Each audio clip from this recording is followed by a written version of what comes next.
So the idea is that you have a decentralized digital ledger. You think about today, if you had a centralized database, right? You wanted to keep a list of all these diamonds in one place. That would probably be an Excel sheet, right? Or a fancy Excel sheet for some folks. But that's a centralized database. That can be hacked. That can be changed.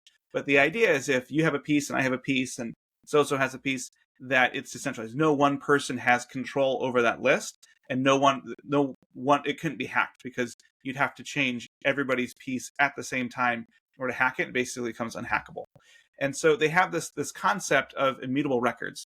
And so once a transaction is recorded on the blockchain, it's basically impossible to change or delete because you have all of this data that's spread out in lots of different places. And so unless you're controlling the entire internet and all of the entire system, once it's done, it's done. And the last element of it is this peer-to-peer piece. And so because there's a lack of centralized node or centralized repository, there is no government oversight, right? There's no bank, there's no authority that can regulate what's on there or how it works or things like that. That's why you might sometimes hear about criminals loving blockchain, is because it's really peer-to-peer. It's you and me interacting and everyone else who's on the blockchain validating and bearing witness to that work that we're doing.